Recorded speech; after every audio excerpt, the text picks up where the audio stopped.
Amén. Buenos días. Si usted tiene su Biblia, puede abrir el libro de Josué capítulo 4.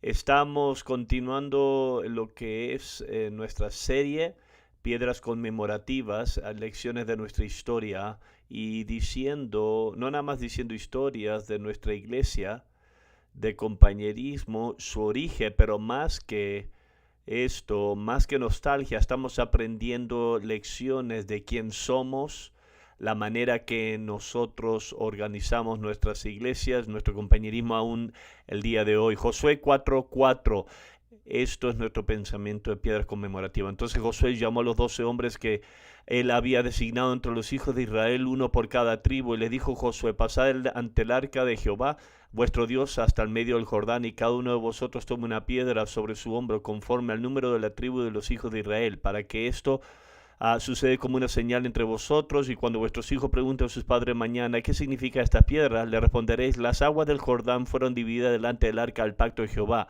Cuando ella pasó al Jordán, las aguas del Jordán se dividieron, y estas piedras servirán de monumento conmemorativo a los hijos de Israel para siempre. Estas piedras van a ser de un monumento conmemorativo. En otras palabras, vas a mirar hacia atrás y vas a recordar de dónde viniste, lo que Dios hizo, para que tú te alinees para el futuro. Estamos ahora en la lección 8, los comienzos tempranos de Presca. La primera lección que vamos a aprender hoy es una dimensión pentecostal. Yo le recuerdo de esto, y ya le recordé, ya hablamos de la primera enseñanza. Mis padres fueron salvos en una iglesia pentecostés, en una denominación pentecostal. Fue la iglesia cuadrangular que él había sido salvo, y eso fue pentecostal. Ellos creían en el bautismo del Espíritu Santo. En ese tiempo eso no era popular. Se veía como ridículo, le decían holy rollers en inglés, como aleluyas. Pero mi padre, que nunca había sido criado en la iglesia, su vida fue transformada dramáticamente cuando fue bautizado con el Espíritu Santo. Es más, tenemos una foto aquí. Esto es el edificio en Phoenix, Arizona. Aquí es donde mis padres se salvaron. Este es el edificio, y este edificio, si tú estás yendo en la carretera, lo que es 17, y tú pasas por el túnel ahí en Phoenix, ahora tú puedes ver un edificio con una cúpula. Creo que hay una secta ahora mexicana y hispana, una iglesia ahí, pero ese es el edificio que ahora ellos están. Pero ese es el edificio original, y una de las cosas que pasó después que mi padre se salvó fue que una mañana él, cuando respondió a la llamada al altar, él estaba orando en el altar. Dice que alguien vino detrás de él y puso su mano ayudándolo a él a orar, y instantáneamente él fue poderosamente bautizado con el Espíritu Santo. No fue algo apagado. Fue fuerte, no fue personal, no es lo que hizo solamente en la casa, no lo hizo escondido de la gente. Yo les dije esto, que él empezó a hablar en lenguas de forma fuerte, empezó a profetizar. Y esto pasó por tanto tiempo que el servicio terminó. Finalmente le dijeron a mi mamá: cuando acabe él, tú cierra la puerta. Entonces eso fue fundamental. Mi padre fue pentecostés. Él entró en el ministerio, en la escuela de Biblia. Lo querían prácticamente apagar esto, porque querían apartarse de las raíces pentecostés. Pero amén, él cuando estuvo en Wickenburg, Arizona, una pareja vinieron a predicarle, a Wayne y Mary Jane Westberg, y ellos fueron audaces pentecosteses. En esos tiempos no había junta de oración ante el servicio, pero ellos creían en la oración. Ellos se subían a la plataforma en un edificio muy muy pequeño. Ellos daban vuelta a su silla y ellos oraban, y ellos hablaban en lengua. Ellos no tenían vergüenza. Ellos eran, amén, lo hacían con fuerza y audaces, y eso impactó a mi padre, y él vio la evidencia del Espíritu Santo en su ministerio, y él cambió el rótulo, lo que fue el cartel, al que decía, creo, el evangelio completo, un raro título, pero mi papá le puso pentecostal, una iglesia pentecostés. Y mi padre, amén, con orgullo, fue fuerte, amén, él creía el poder del Espíritu Santo. En su comienzo de su ministerio, yo mostré un número de fotos en su Biblia que él había recibido palabras de un hombre llamado Dick Mills, que él tenía espíritu, ministraba bajo el Espíritu Santo público. Él podía hablarle la vida de una persona de forma profética y daba palabras. Nuestra iglesia en los comienzos fue impactada y fue ayudada a que se construya de una manera, a través del ministerio pentecostal. John Messler fue instrumental en sus primeros servicios, fueron los primeros hippies que se salvaron, que vinieron a nuestra iglesia. John Metzler oró por los enfermos, ministró bajo la administración del Espíritu Santo, oraba para que la gente sea bautizado del Espíritu Santo. Bob French también fue otro predicador y diferentes hombres. El punto fuera que papá deliberadamente construyó la iglesia de nuestra iglesia como una iglesia pentecostés, como una iglesia pentecostal. Nosotros creemos que cada creyente, que usted está nacido nuevo, después de eso usted necesita ser bautizado en el Espíritu Santo, con la evidencia de lo que es hablar en lengua. Como tú sabes si sos bautizado con el Espíritu Santo, la evidencia bíblica, el día de Pentecostés, Hechos 2, Hechos 19, ellos hablaban en lengua, y eso es la evidencia. En nuestra iglesia, los nuevos conversos, nosotros oramos por ellos para que ellos reciban el Espíritu Santo. No lo hacemos de forma privada, no lo hacemos en una habitación de atrás, lo hacemos de forma pública, porque nosotros, somos pentecosteses. Marcos 16, 17. Estas señales seguirán a los que creen. En mi nombre echarán fuera demonios y hablarán nuevas lenguas. Esto es parte. Si tú eres pentecostés, si tú eres en mi nombre, dice, van a echar fuera demonios, yo he echado fuera demonios, usted puede echar demonios, o quizás algunos de ustedes son demonios, es un tópico diferente ya, pero van a hablar lo que es nuevas lenguas. Eso es parte de quien somos. Usted puede ver, yo continuo esto en las conferencias, yo deliberadamente oro por el Espíritu Santo, yo practico lo que es los dones del Espíritu Santo, oro por los enfermos, porque nunca va a venir un día donde nosotros no somos pentecosteses. Otros quizás quieren apagarlo, yo no quiero apagarlo, yo quiero sumarlo. ¿Por qué? Porque ese es el poder. Nuestra adoración, alabanza es pentecostés, es pentecostal. Cuando tú vienes no suena como un servicio fúnebre, nosotros cantamos canciones felices, porque pentecostés es algo feliz. En Australia hay una palabra que le dicen a los pentecosteses, le dice a esa gente que aplauden felices. Sí, es la verdad. Yo soy feliz y yo sí aplaudo felizmente. ¿Por qué? Porque yo tengo algo por estar contento, y el poder del Espíritu Santo cambia todo. Nuestra adoración es fuerte, es pública, y nosotros hablamos en lengua públicamente y operamos bajo los dones del Espíritu Santo. El miércoles en la noche usted vio al pastor Chris Hart ministrando bajo los ministros del Espíritu Santo. Tiene libertad. Cuando tenemos pastores que nos visitan, yo les digo, yo quiero que tú ministres los dones del Espíritu, porque eso es quien somos.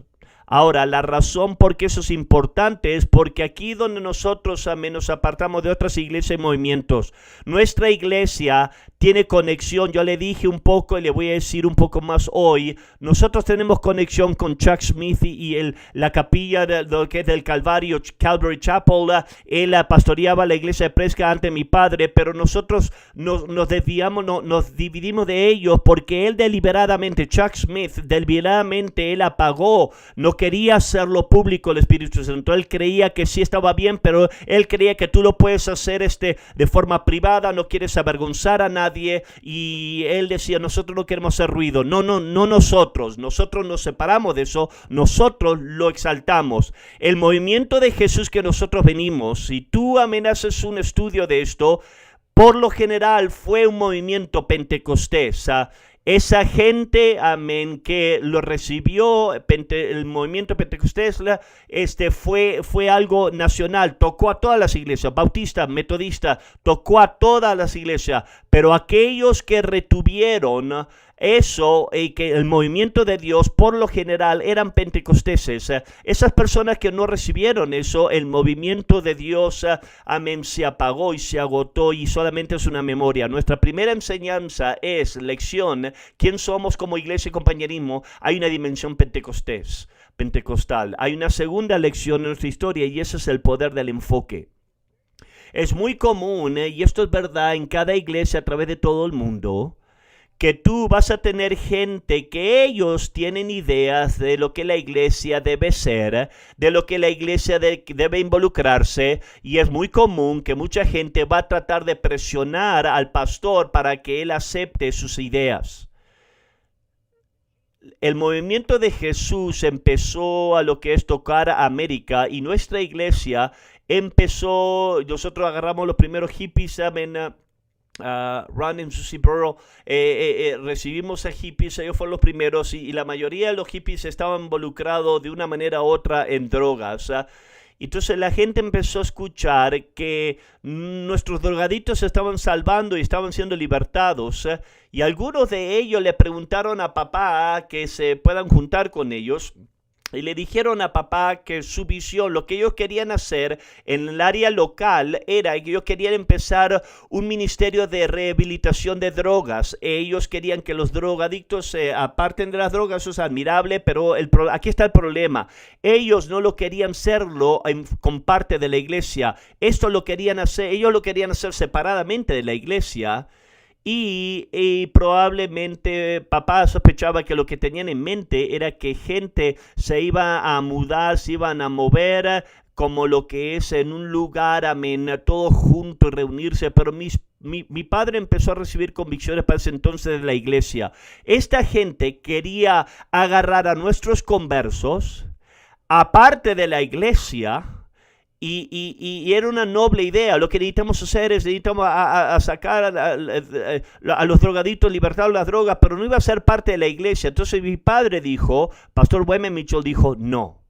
Eso no es lo que vamos a hacer. Hoy en día nosotros tenemos un ministerio de rehabilitación de droga, pero está conectado a la iglesia. Es completamente diferente. Mi punto no es que estamos en contra que la gente sea libre de las drogas, pero necesita estar conectado a la iglesia. Lo segundo era que tenía una mujer, teníamos una mujer en la iglesia y le empezó a poner presión al pastor Mitchell. Lo necesitamos a abrir un hogar para las madres solteras. Las muchachas que quedan embarazadas, un lugar donde las mujeres puedan venir aquí, puedan ayudarlas, pero el problema era que eso no tenía nada que ver con la iglesia en ese entonces. No estamos hablando ahora de lo que era una pecadora que se salvaba, que ahora estaba embarazada. No era lo que tenían en mente. Lo que tenían en mente era que nosotros vamos a esparramar la palabra. Todo ha cambiado hoy en día. Antes era una vergüenza, era vergonzoso que una jovencita quedaba embarazada y la familia muchas veces en vergüenza la mandaban para que tenga el bebé, para que lo den adopción o lo que sea, y después regresaba. Entonces lo que esta mujer estaba proponiendo era, vamos a hacer esto, vamos a desparramar la palabra. Si tú tienes una jovencita que está embarazada, tráela a Presca a nuestro hogar de madres solteras. No van a ser parte de la iglesia, vamos solamente a ayudarlas a la jovencita embarazadas, y después que daban luz, ellas se iban a ir y una vez más lo que papá dijo, él dijo, eso es una distracción, eso no es parte de la iglesia. Todo lo que nosotros hacemos tiene que ser medido por la iglesia. ¿Qué es lo que hace esto para la iglesia? ¿Cómo esto va a afectar a la iglesia? ¿Qué son los negativos? ¿Por qué? Porque él creía, vamos a hablar de esto más adelante, en unas lecciones más adelante, el plan de Dios en la tierra es la iglesia. Y lo más grande aquí, Dios le había empezado a revelar a él una visión, no nada más tener iglesia, pero Dios había empezado a revelarle ahora ya una visión para lo que es alcanzar a los perdidos, entrenar a parejas para el ministerio y vamos a mirar más adelante mandarlos al campo. ¿Cómo eso va a afectar la visión? Hasta hoy en día, todo lo que se propone tiene que ser medido en contra de eso. ¿Qué es lo que va a ser para la iglesia? ¿Qué le va a hacer a la iglesia? ¿Y cómo va a afectar la visión? Y yo tengo mucha gente, lo que tenemos que hacer una marcha, no. Tenemos que protestar, no. Política, no. La iglesia, la visión Eso es lo que nosotros hacemos y no vamos a distraernos de eso. Esto es un patrón bíblico, Hechos 6:2. Entonces los 12 convocaron a la multitud de los discípulos y dijeron: no es justo que nosotros dejemos la palabra de Dios para servir a las mesas. Aquí esto fue una crisis temprana de la iglesia temprana, primitiva. Había avivamiento, había una hambruna, había hambre, estaban las viudas necesitaban comer, y había algo también de lo que era con respecto a la raza. Pero ellos decían: ¿sabes qué? Tenemos que asegurarnos aquí que no necesitamos empezar un programa de alimentar. Y le empezaron a decir a los pastores: tú tienes que alimentar a las ancianas. El tema aquí no era que ellos estaban en contra de la gente anciana o que estaban en favor que las ancianas tengan hambre. Lo que ellos dijeron aquí es esto: nosotros tenemos un llamado. Lo que tú nos estás pidiendo de hacer, eso tiene que ser medido lo que Dios nos ha llamado a hacer, y vinieron con una solución que podían alimentar a las ancianas y no distraer. Pero mi punto es que tiene que haber un enfoque aquí. Hay pastores que muchas veces hay pastores que van a estar mirando aquí. Escúchame, pastor, escúchame, hermano. Vas a tener gente en tu iglesia que te van a presionar y tú vas a tener que hacer la misma decisión. ¿Qué es lo que va a hacer por la iglesia? ¿Qué es lo que va a hacer para la iglesia? ¿Cómo va a afectar a la visión? Y muchas veces la respuesta va a ser no, porque nos quedamos enfocados. A la próxima lección es el poder de una correcta estructura, amén, de la iglesia. Yo le hablé del ministerio al comienzo de la lucha del ministerio. Mi papá era que él estaba tomando iglesia que tenía ya estructuras ya establecidas en las iglesias. Mi papá tuvo malas experiencias con los concilios de la iglesia y con lo que eran juntas directivas, como le llamaban. Y lo que papá empezó a descubrir es que a veces tenías gente que eran parte del concilio, lo que era una junta directiva, como la llamaban, y hay veces que esa gente no eran espirituales. ¿Por qué eran parte del concilio o la junta directiva? ¿Por qué? Porque tenían dinero quizás, o tenían conexiones de familia o poder, sea lo que sea. Entonces, ellos deliberadamente, de forma efectiva, estaban corriendo, estaban encargados de la iglesia. El pastor escuchaba de Dios. Yo le dije, en Eugene, Oregon, el avivamiento empezó a soltarse con un avivamiento de John Mesler. Mucha gente se salvó, jóvenes empezaron a se salvaron. Papá pensaba que fue un comienzo del movimiento de Jesús en 1968, más o menos en el 69, años 69. Tenía gente en el concilio en ese momento que ellos resistieron. No importa que tú eres el pastor que escuchaste de Dios, nosotros no nos gusta esto. Entonces, esto fue un problema. Carson, California, yo les dije que mi papá solamente se quedó ahí. Había un número de mujeres pastoras ahí que estaban parte del concilio, y ellos ahora estaban peleando sobre todas las cosas. Entonces, yo no sé si tú entiendes esto, pero esto es común en las iglesias, que el concilio de la iglesia, en muchas maneras, ellos están encargados y dirigen a la iglesia. Hay muchas veces que las iglesias, que ellos toman al pastor y lo reciben, y si no les gusta, se deshacen del pastor. Diferentes niveles de control. Yo estaba haciendo esta serie y estaba hablando con uno de los pastores, de nuestros pastores. Me decía una historia que uno de nuestros pastores en nuestras iglesias, que él en su comunidad, de un hombre que ha dividido muchas iglesias. Es muy problemático. Este hombre entra en una iglesia y divide las iglesias, y él escuchó que este hombre ahora está en una iglesia bautista. De una manera u otra estaba hablando con el pastor bautista y le dijo: hey, yo escuché que ese hombre está yendo a tu iglesia, tú sabes que es problemático, vas a tener que tratar con ese hombre. Y el pastor le dijo: ¿sabes qué? Yo no tengo el poder para tratar con él, no me van a dejar. Él tiene conexiones, yo no puedo removerlo del ministerio. Si tendría un caso, removerlo de la iglesia, dice: yo no puedo, yo no tengo el poder. Entonces, cuando papá vino a Prescott, él deliberadamente estructuró la iglesia Nosotros no somos dirigidos por el concilio, no somos una iglesia dirigida por el concilio, somos dirigidos por pastores. Y esto es verdad en todas nuestras iglesias. El propósito principal del concilio es rendición de cuentas financieras. Lo que tú, quieres, nuestra iglesia ha crecido, ¿ves? De vender tacos, de tratar de levantar dinero, ahora nosotros tenemos recursos grandes que están fluyendo. Lo que tú quieres es contabilidad, ¿verdad? En nuestra iglesia estamos en un punto ahora donde yo no veo el dinero, no toco el dinero, yo no cuento el dinero, eso nos protege, pero lo que tú quieres es otros ojos que miren el dinero, ¿verdad? Cada centavo que entra y cada centavo que sale, eso es el propósito principal del concilio. Y si van a dar aviso, yo valoro su aviso, muchas veces busco por su aviso, muchas veces, pero nuestra iglesia, el concilio de nuestra iglesia no dirige a la iglesia. Eso es una distinción importante, porque esto nos ha permitido, yo no tengo que pedirle al concilio, piensen que es una buena idea plantar una iglesia o hacer un evangelismo. Nosotros somos dirigidos por pastores. Ahora, nosotros más adelante vamos a hablar un poquito de otras cosas. Hay otros niveles de lo que es contabilidad y esto es importante. Hay iglesias que nos están mirando, hay pastores que ellos se están desviando y que terminan en lugares por una razón u otra donde el concilio ahora se pone con poder y dirigen y hacen decisiones. Eso no es saludable, eso no es quién somos, y te estoy dando esto como un punto de quién somos. Entonces vamos a hablar de lo que es nuestra historia. Cuando mis padres vinieron en 1970, nos estábamos reuniendo en la calle Lincoln, en Prescott. Creo que en ese tiempo se podían sentar oficial 65 o 72 personas.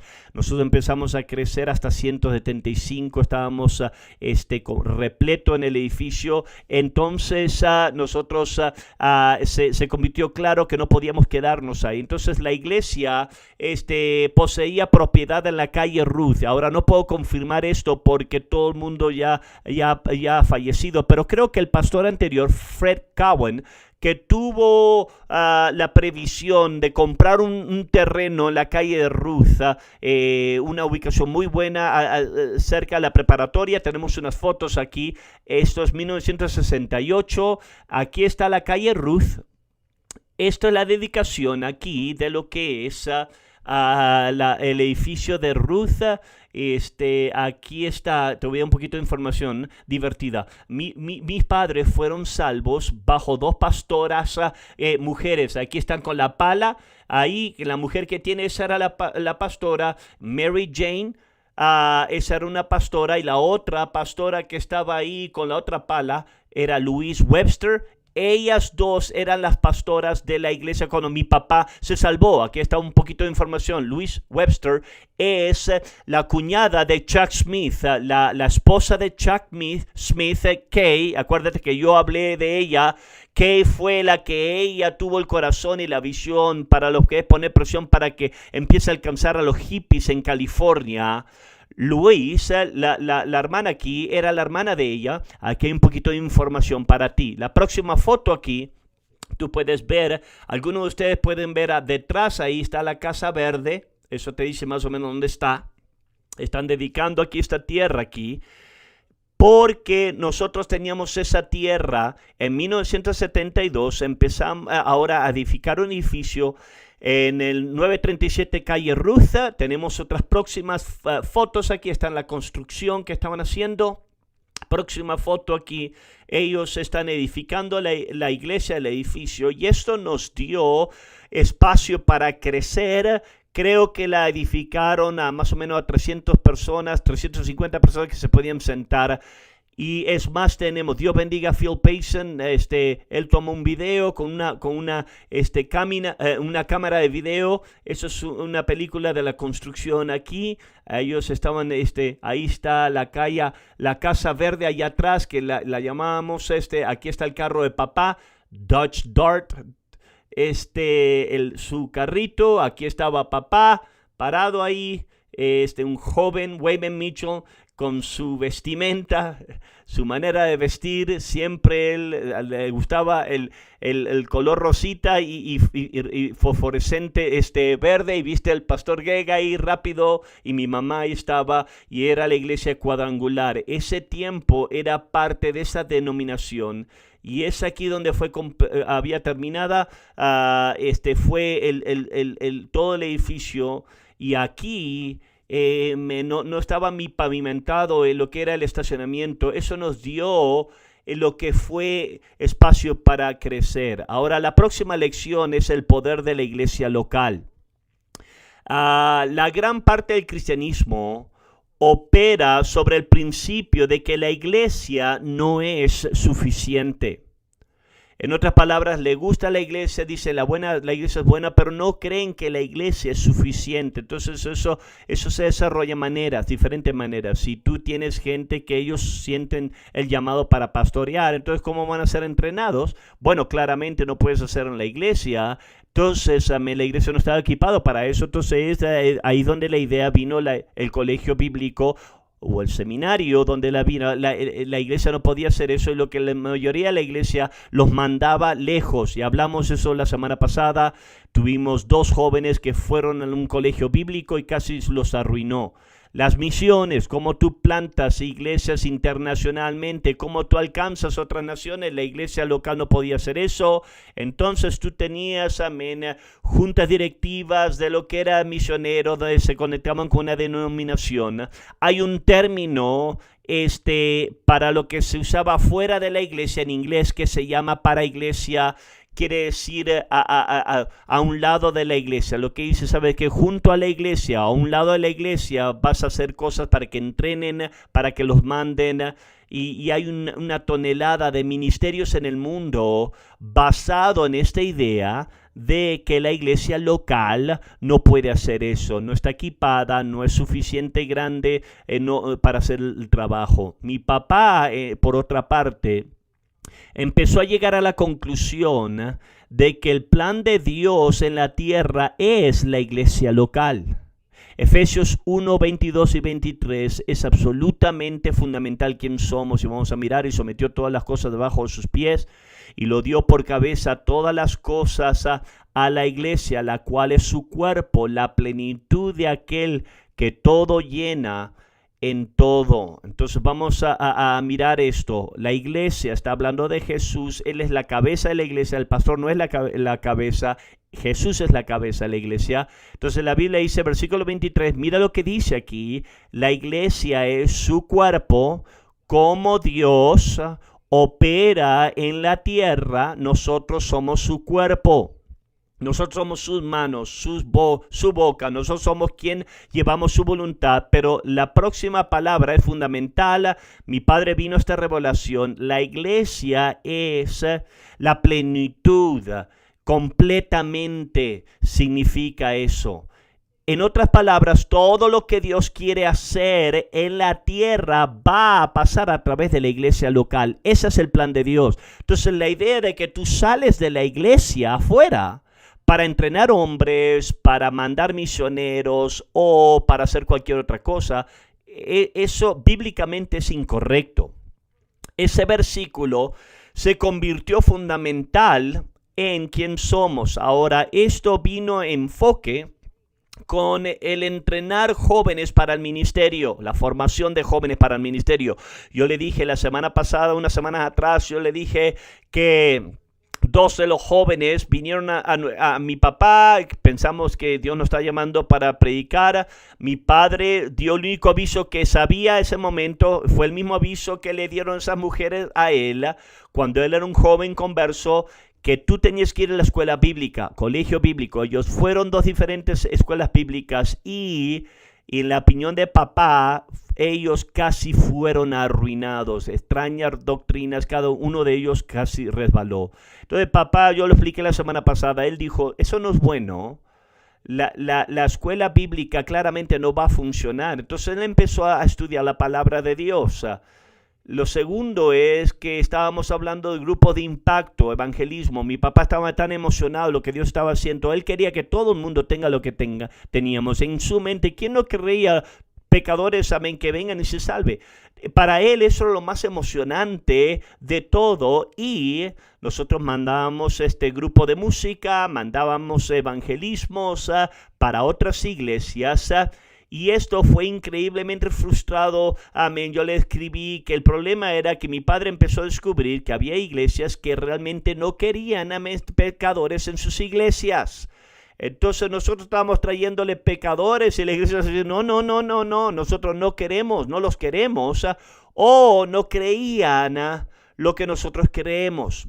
Entonces, si ellos se quedaban en la iglesia, cuando tú le hablabas después, dice, hey, ¿qué te pasó? ¿Qué fue lo que...? Eso es extraño lo que estás creyendo. Entonces, ahora mi padre empezó a tener una revelación de que lo que va a tener que pasar era que nosotros necesitamos en cada ciudad, necesitamos a gente que ame lo que amamos, pecadores, y que crean lo que nosotros creemos. ¿Cómo nosotros posiblemente hacer eso? No puedes darle un cuestionario a la gente y decir, ¿sabes qué? Tú crees esto, otro no. Es un espíritu, ¿verdad? Entonces mi padre, amén, llegó a la conclusión, nosotros vamos a tener que entrenar parejas, hombres en la iglesia. Mi padre empezó a estudiar la palabra de Dios y él vio que el plan de Jesús no fue el colegio bíblico, fue discipulado. Mantén en mente esto, que los judíos tenían muchas escuelas de escrituras. Ellos tenían una forma donde un hombre estaba interesado, podía ir con un maestro y aprender escritura. Jesucristo no usó esa fórmula, Jesucristo usó discipulado. Discipulado, número uno, es un ejemplo vivo. Hoy en día es Día de Padre y recibí muchos textos hoy de mucha gente que son nuestros conversos, hombres que yo he entrenado para el ministerio y están diciendo, el ejemplo que yo he puesto para ellos, eso es discipulado, tú tienes que vivirlo, tú nada más no puedes decir lo que nosotros que leemos en un libro. Es un ejemplo vivo, es instrucción bíblica, ¿verdad? Nosotros enseñamos la Biblia cada mañana que yo estoy aquí. Yo respondo preguntas y muchas veces de la Biblia, yo enseño discipulado, instrucción bíblica. La tercera es impartición de espíritu, es mucho más que aprender un libro, es un espíritu. Y los hombres tienen que recibirlo, agarrarlo. Eso es muy importante, parte de eso. Tú tienes que tener el espíritu de tu pastor. Y lo cuarto es que discipulado es un énfasis en el carácter. Esto es el error de lo que es el colegio bíblico. Tú puedes hacer un desastre de persona, pero si tú puedes aprender un libro, tú cualificas para pastor. Pero bíblicamente es el carácter. Yo te reto. Amén. Lee la lista de Timoteo, las cualificaciones de pastora, y casi todas de ellas son basadas en el carácter. Y eso es una de las cosas que pasa cuando estás entrenando hombres, estás mirando su carácter, cómo tú tratas a la gente, tu matrimonio, son tu moralidad. El discipulado está conectado con evangelismo. Tú dices, tú quieres ser un discípulo, tú nunca testificas, nunca vas a evangelismo. Todo lo que quieres aprender el libro, eso no es un discípulo. Involucración en el ministerio. Si tú quieres hacer algo para Dios, tú tienes que involucrarte en un ministerio en la iglesia local. No me interesa cuál sea, pero ministerio es como tú vas a aprender fidelidad. Podemos contar en ti, cómo tú puedes aprender a ser efectivo en cualquier cosa que sea y trabajar con gente también. O sea, fue uno de los grandes errores de la iglesia, de la escuela bíblica, es que tú te mandan lejos de la gente por 4 años, cuando en realidad el pastorear es gente. Si tú no estás aprendiendo esa enseñanza, entonces discipulado, todo lo que mi papá empezó a hacer, él empezó a entrenar y comenzó a entrenar a algunos jóvenes, amén, que se convirtieron, que se salvaron, y él empezó a poner el ejemplo, empezó a enseñarle la Biblia, a impartir su espíritu y todas estas cosas, y en real ministerio empezó ahora a ser discípulos. Alumnos que empezaron a aprender a ser hombre de Dios desde el comienzo. Hablamos del ministerio de concierto. Mi padre nunca hizo la llamada del altar en el ministerio de concierto. Él decía, esto tiene que nacer de adentro. esos que tienen un toque de Dios, ellos van a hacer la llamada al altar. Es más, a través del tiempo, los discípulos, ellos dirigían el concierto, el ministerio. Mi papá no le decía la música que tenían que tocar, gracias a Dios. El cantar no era sus fuerzas, un hermoso hombre, pero no eran sus habilidades.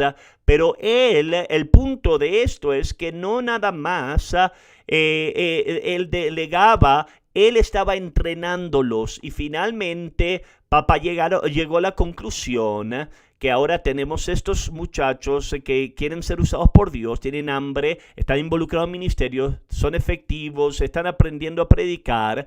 Papá dijo entonces, discipulados o discípulos tienen que ser enviados. Tienen bíblicamente desde el comienzo, esto es lo que la Biblia dice, Marcos 16:15, y les dijo, id por todo el mundo y predicar el evangelio a toda criatura. Id por todo el mundo, Jesucristo los está mandando a ellos. La Reina Valera, vayan, id. Ese término en los comienzos de nuestro comienzo. ¿Por qué? Porque él entendía que si los jóvenes, las parejas jóvenes están aprendiendo, se están desarrollando y ellos se quedan para siempre en la iglesia, actualmente eso los va a dañar, lastimar a ellos. No van a crecer. Es más, la vida de Dios en ellos va a morirse. Los discípulos, amén, necesitan ser enviados.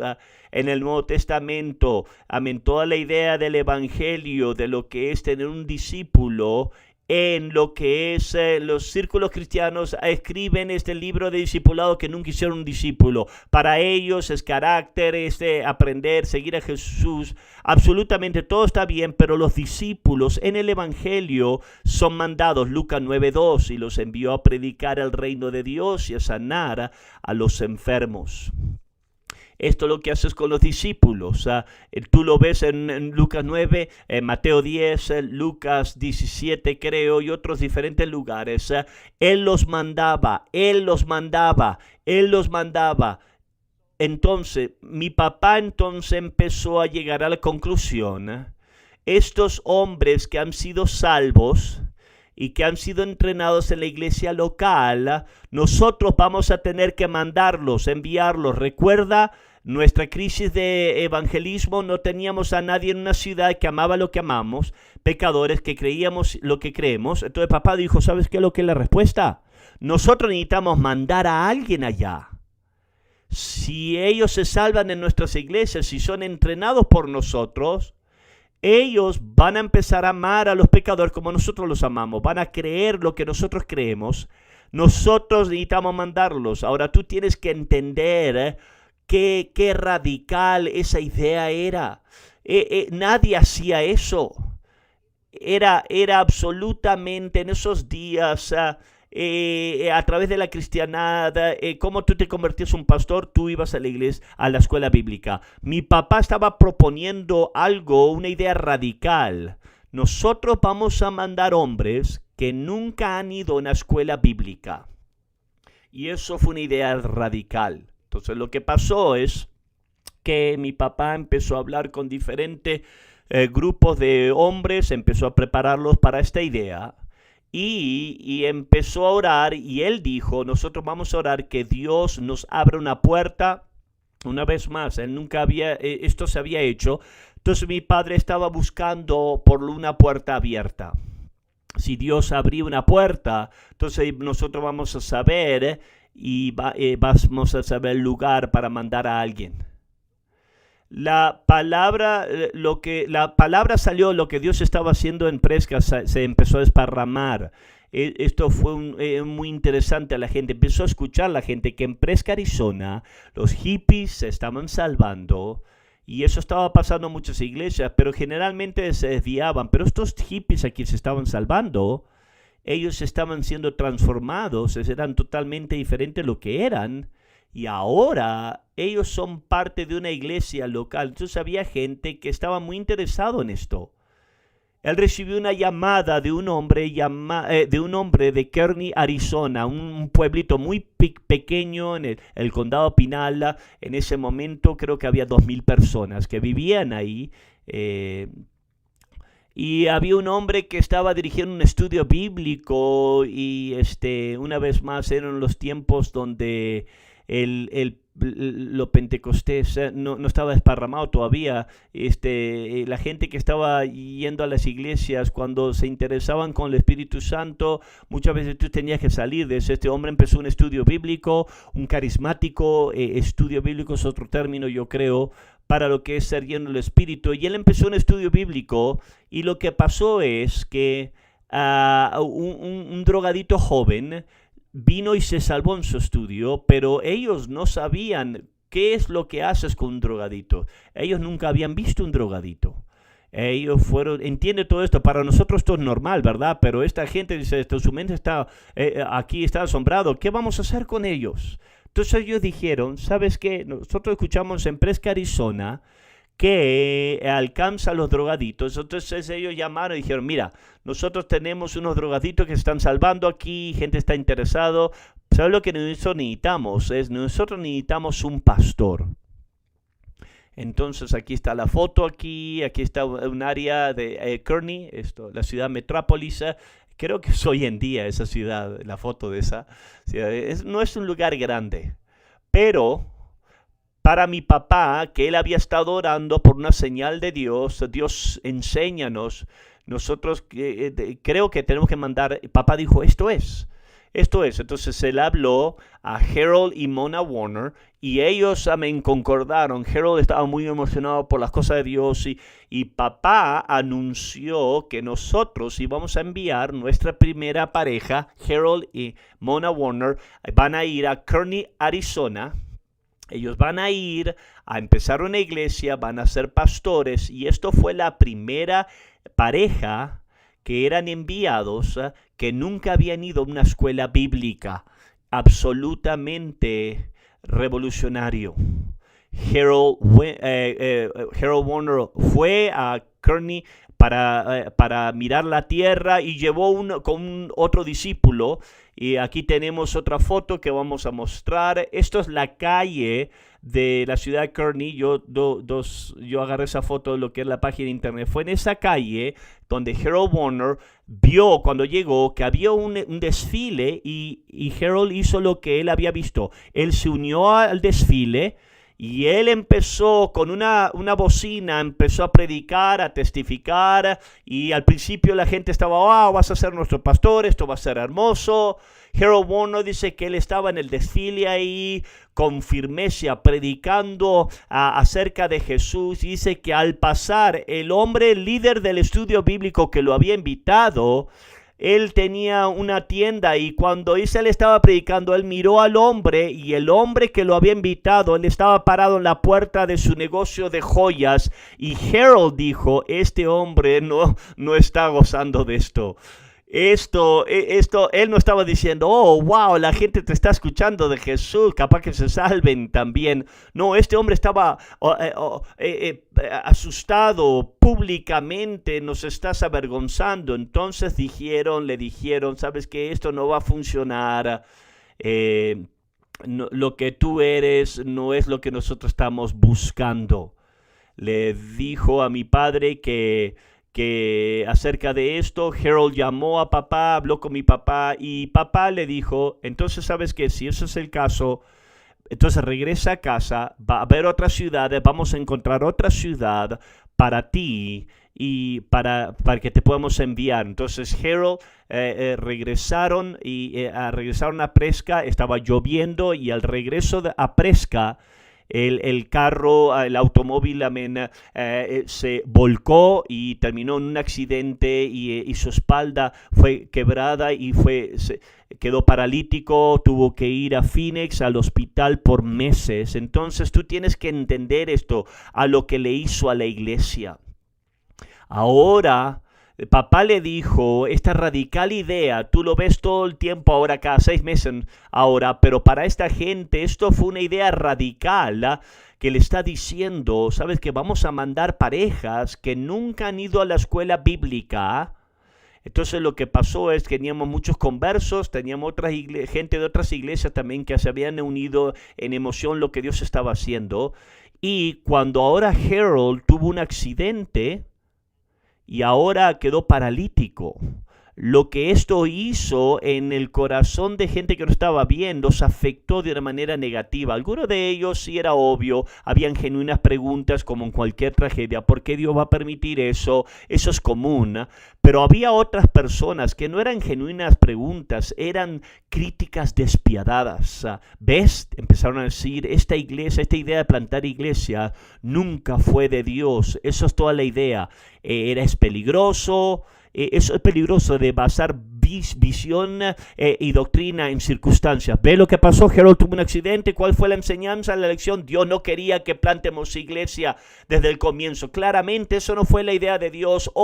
Nunca hubiese permitido que Harold termine paralítico, es lo que estaban diciendo. Mitchell nunca tendría que haber enviado. Esto es el juicio de Dios. Dios no está feliz con esta idea de mandar parejas sin ir a la escuela de Biblia. Y Mitchell está tratando de construir su imperio. Había gente que empezó, como habían la experiencia cuando lo que eras infeliz, tú ahora juntabas a la gente y tú despedías al pastor. Eso es un momento de crisis. Esto es la primera vez que mi papá está obedeciendo a Dios, lo que él siente, y la voluntad de Dios, y ahora de repente entramos en problemas. Esto es una lección. Aquí hay una lección de lo que es. Lo estoy haciendo una lección porque yo sé que va a haber pastores, te voy a decir las historias, pero escúchame, pastores que están escuchando esto, la lección es: reúne a la gente. Cuando se produce una crisis, cada vez va a haber gente que se enferma, se muere, financiero, hay rebelión, hay tragedia de muchos diferentes sabores. Es muy importante que tú no te pones a cobardas y empiezas a llorar. Especialmente eso es para el pastor, ¿verdad? Entonces, mi papá, él es un peleador, él boxeaba antes, él entendía, si alguien te golpeaba, tú peleas y tú golpeas. Entonces lo que hizo papá fue genial. Yo lo tuve que hacer muchas veces donde él se paró. Creo que el accidente pasó el lunes o el domingo cuando Harold tuvo ese accidente. El miércoles próximo en la iglesia, mi papá se paró enfrente de la iglesia y mi papá les dijo: Dios me habló a mí y él me dijo que mande a Harold y Mona Kearney, y ahora él está en un hospital, paralizado, quizás nunca va a volver a caminar. ¿Por qué él está en el hospital? Él dijo, porque el diablo nada le gustaría más que detenernos ahora. Esto es del infierno, él dijo. Él dijo, nosotros tenemos una visión y nosotros vamos a llevar esa visión, a cargar con esa visión. Y él dijo algo valiente: para cada hombre que el diablo nos lleve, nosotros vamos a enviar 10 más en su lugar. Él estaba reuniendo a la gente, vamos a pelear, y él dijo, la palabra de Dios es clara, él había escuchado de Dios, la visión es ir por todo el mundo, y eso es la voluntad de Dios, y eso es lo que nosotros vamos a hacer. Algunos de ustedes, si no les gusta eso, si eso no es lo que ustedes no concuerdan con eso, piensan que están mal, él dijo, ahí está la puerta, pero yo te digo, esto es lo que nosotros vamos a hacer, no vamos a parar. Y al final del servicio, él dio un reto. Él dijo, no sabemos lo que le va a pasar a Harold, con Harold y Mona. Por esto él dijo, pero él dio un reto. ¿Cuántos de ustedes van a ser esos que ustedes van a responder, que van a levantar su mano, que usted va a responder al llamado? Y números de mucha gente que estaba ahí en el llamado, esa noche 25 parejas vinieron al frente y se arrodillaron y se dedicaron a sí mismos y dijeron, Dios, nosotros creemos que el plantar iglesia es tu voluntad y estamos en todo, le entramos con todo. Entiende qué punto, momento crucial de nuestra completa historia estaba en el balance, en las balanzas ahí. Pero porque mi padre, amén, tenía la visión, es lo que te mantiene. Esto es la cosa crucial. La vida sube, la vida baja. Mi papá me decía, hijo, hay veces que tú vas a agarrar el oso y el oso muchas veces te va a agarrar a ti. Así es la vida, no ganas todas las veces, ¿verdad? Pero la visión queda en pie. Tienes que saber lo que Dios quiere que hagas y nunca vas a soltar eso. Eso es una crucial lección y es en esto que nuestro completo futuro ahí descansaba en eso, pero porque mi padre no iba a soltar de la visión. La próxima semana vamos a empezar a hablar ahora de lo que es plantar iglesias y cómo esto se desarrolló. Pero te voy a dar un poquito unas pláticas, unas palabritas de lo que viene. Como el viernes, ya hasta este viernes, ahora tenemos 3,469 iglesias. Hoy en día tenemos, gracias a Dios. Amén. Porque nosotros no somos una iglesia nada más reunidos como un grupo, nosotros somos una iglesia con una visión. Y esa visión es plantar iglesias, discipulado, y eso es nuestro fundamento en lo que practicamos hasta el día de hoy en día. Yo estaba en Guam la semana pasada, en su conferencia plantaron 5 iglesias. Yo estuve en Tucson y plantaron 10 iglesias. Esa visión sigue hacia adelante hasta el día de hoy y nunca vamos a apartarnos. Es quien somos. Ese es nuestro ADN. Es plantar iglesias. Amén. Aleluya. Eso es una visión, vale la pena retener. ¿Cuántos dicen amén? Gloria a Dios. Entonces, la próxima semana vamos a hablar de lo que es plantar iglesias. Randy Foster me estaba diciendo, ¿vas a terminar esto antes de la conferencia? Le dije, Randy, estamos recién en 1972, en el año, recién. Ya llegamos al 1973 y vamos a empezar ahora la aceleración. Vamos a hablar la próxima semana de plantar iglesias, las misiones del mundo y lo que es la continuación de la visión. Dios lo bendiga, vamos a parar aquí y la iglesia va a empezar a las 10:30.